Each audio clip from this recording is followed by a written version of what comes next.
ओम नमः शिवाय। हमारे चैनल पर आप सभी का स्वागत है। शिव पुराण विद्येश्वर संहिता में आज 9वां अध्याय लिंग पूजन का महत्व, 10वां अध्याय प्रणव एवं पंचाक्षर मंत्र की महिमा कथा सुनेंगे। नंदकेश्वर कहते हैं, ब्रह्मा और विष्णु भगवान शिव को प्रणाम कर चुपचाप उनके दाएं बाएं भाग में खड़े हो गए। उन्होंने पूजनीय महादेव जी को श्रेष्ठ आसन पर बैठाकर पवित्र वस्तुओं से उनका पूजन किया। दीर्घ काल तक स्थिर रहने वाली वस्तुओं को पुष्प वस्तु तथा अल्प काल तक टिकने वाली वस्तुओं को प्राकृत वस्तु कहते हैं। हार, नुपुर, कियूर, किरीट, मणिमय कुंडल, यज्ञोपवीत, उत्तरीय वस्त्र, पुष्पमाला, रेशमी वस्त्र, हार, मुद्रिका, पुष्प, तांबूल, कपूर, चंदन एवं अगरू का अनुलेप, धूप, दीप, श्वेत छत्र, व्यंजन, ध्वजा, चंवर तथा अनेक दिव्य उपहारों द्वारा जिनका वैभव वाणी और मन की पहुँच से परे था, जो केवल परमात्मा के योग्य थे, उनसे ब्रह्मा और विष्णु ने अपने स्वामी महेश्वर का पूजन किया। इससे प्रसन्न होकर भगवान शिव ने दोनों देवताओं से मुस्कुरा कर कहा, पुत्र, आज तुम्हारे द्वारा की गई पूजा से मैं बहुत प्रसन्न हूँ। इसी कारण ये दिन परम पवित्र और महान होगा। ये तिथि शिवरात्रि के नाम से प्रसिद्ध होगी और मुझे परम प्रिय होगी। इस दिन जो मनुष्य मेरे लिंग अर्थात निराकार रूप की या मेरी मूर्ति अर्थात साकार रूप की दिन रात निराहार रहकर अपनी शक्ति के अनुसार निश्चल भाव से यथोचित पूजा करेगा, वह मेरा परम प्रिय भक्त होगा। पूरे वर्ष भर निरंतर मेरी पूजा करने पर जो फल मिलता है, वह फल शिवरात्रि को मेरा पूजन करके मनुष्य तत्काल प्राप्त कर लेता है। जैसे पूर्ण चंद्रमा का उदय समुद्र की वृद्धि का अवसर है, उसी प्रकार शिवरात्रि की तिथि मेरे धर्म की वृद्धि का समय है।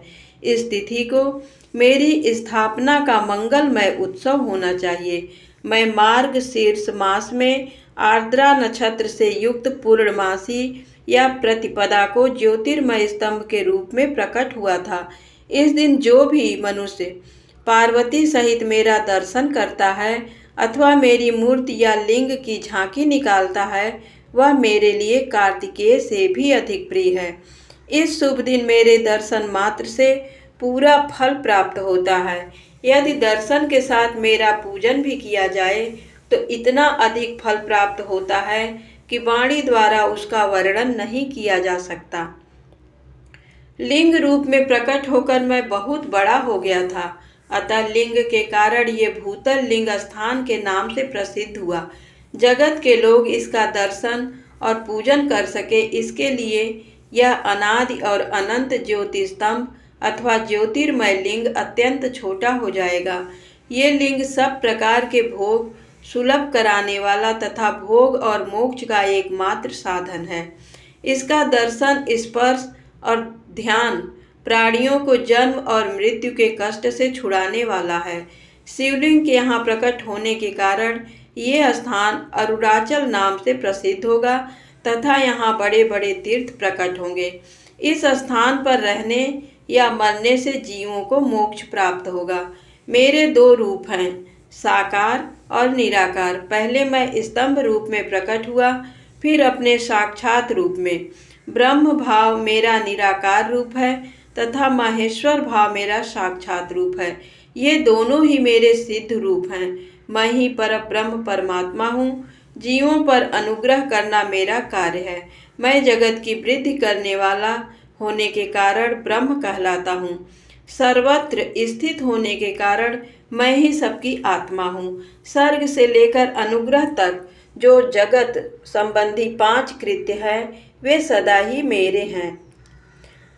मेरी ब्रह्म रूपता का बोध कराने के लिए पहले लिंग प्रकट हुआ, फिर अज्ञात ईश्वरत्व का साक्षात्कार कराने के लिए मैं जगदीश्वर रूप में प्रकट हो गया। मेरा सकल रूप मेरे ईशत्व का और निष्कल रूप मेरे ब्रह्म स्वरूप का बोध कराता है। मेरा लिंग मेरा स्वरूप है और मेरे सामीप्य की प्राप्ति कराने वाला है। मेरे लिंग की स्थापना करने वाले मेरे उपासक को मेरी समानता की प्राप्ति हो जाती है तथा मेरे साथ एकत्व का अनुभव करता हुआ संसार सागर से मुक्त हो जाता है।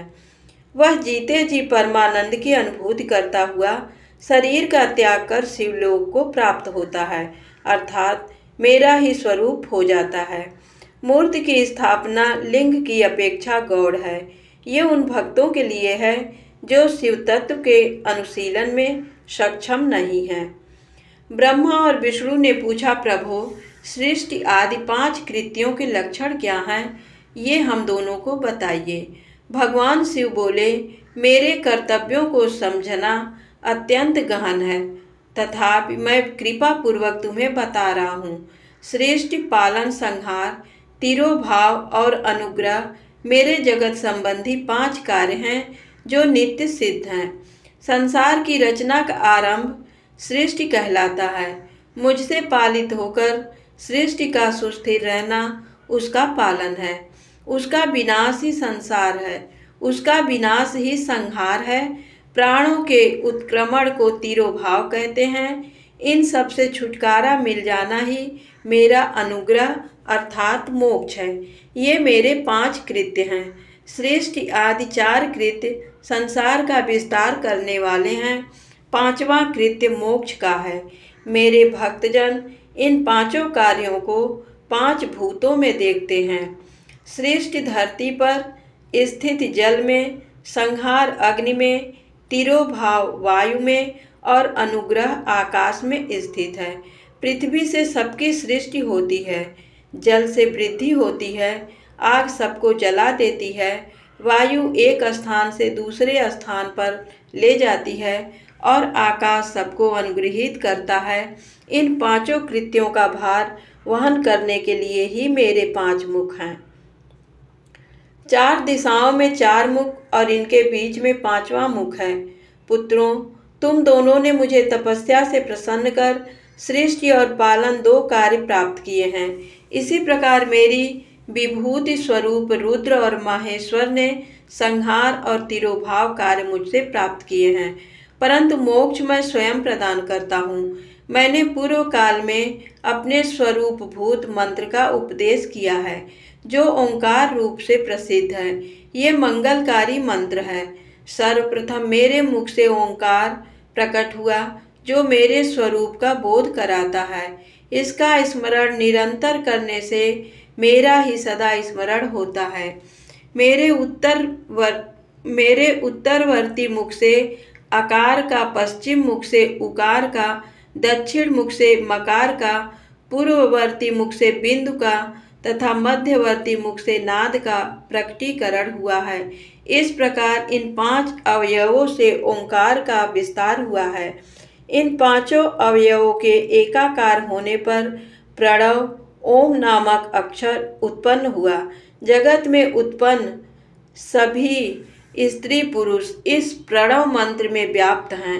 ये मंत्र शिव शक्ति दोनों का बोधक है। इसी से पंचाक्षर मंत्र ओम नमः शिवाय की उत्पत्ति हुई है। ये मेरे साकार रूप का बोधक है। इस पंचाक्षर मंत्र से मातृका वर्ण प्रकट हुए हैं, जो 5 भेद वाले हैं। इसी से शिरो मंत्र सहित त्रिपदा गायत्री का प्राकट्य हुआ है। इस गायत्री से संपूर्ण वेद प्रकट हुए और उन वेदों से करोड़ों मंत्र निकले हैं। उन मंत्रों से विभिन्न कार्यों की सिद्धि होती है। इस पंचाक्षर प्रणव मंत्र से सभी मनोरथ पूर्ण होते हैं। इस मंत्र से भोग और मोक्ष दोनों प्राप्त होते हैं। नंदिकेश्वर कहते हैं, जगदम्बा उमा गौरी पार्वती के साथ बैठे महादेव ने उत्तरवर्ती मुख बैठे ब्रह्मा और विष्णु को पर्दा करने वाले वस्त्र से आच्छादित कर उनके मस्तक पर अपना हाथ रखकर धीरे धीरे उच्चारण कर उन्हें उत्तम मंत्र का उपदेश दिया। 3 बार मंत्र का उच्चारण करके भगवान शिव ने उन्हें शिष्यों के रूप में दीक्षा दी। गुरुदक्षिणा के रूप में दोनों ने अपने आप को समर्पित करते हुए दोनों हाथ जोड़कर उनके समीप खड़े हो जगत गुरु भगवान शिव की इस प्रकार स्तुति करने लगे। प्रभु, आपके साकार और निराकार दो रूप हैं। आप तेज से प्रकाशित हैं, आप सबके स्वामी हैं। आप सर्वात्मा को नमस्कार है। आप प्रणव मंत्र के बताने वाले हैं तथा आप ही प्रणव लिंग वाले हैं। सृष्टि पालन संहार तिरोभाव और अनुग्रह आदि आपके ही कार्य हैं। आपके 5 मुख हैं, आप ही परमेश्वर हैं। आप सबकी आत्मा ब्रह्म हैं। आपके गुण और शक्तियाँ अनंत हैं। हम आपको नमस्कार करते हैं। इन स्तुति करते हुए गुरु महेश्वर को प्रसन्न कर ब्रह्मा और विष्णु ने उनके चरणों में प्रणाम किया। महेश्वर बोले, आर्द्रा नक्षत्र में चतुर्दशी को यदि इस प्रणव मंत्र का जप किया जाए तो ये अक्षय फल देने वाला है। सूर्य की संक्रांति में महा आर्द्रा नक्षत्र में एक बार किया प्रणव करोड़ों गुना जप का फल देता है। मृगशिरा नक्षत्र का अंतिम भाग तथा पुनर्वसु का शुरू का भाग होम और तर्पण के लिए सदा आर्द्रा के समान ही है। मेरे लिंग का दर्शन प्रातःकाल अर्थात मध्याह्न से पूर्व काल में करना चाहिए। मेरे दर्शन पूजा के लिए चतुर्दशी तिथि उत्तम है। पूजा करने वालों के लिए मेरी मूर्ति और लिंग दोनों समान हैं। फिर भी मूर्ति की अपेक्षा लिंग का स्थान ऊंचा है, इसलिए मनुष्यों को शिवलिंग का ही पूजन करना चाहिए।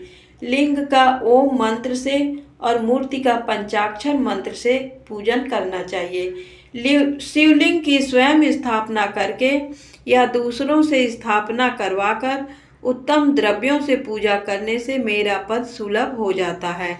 इस प्रकार दोनों शिष्यों को उपदेश देकर भगवान शिव अंतर्धान हो गए।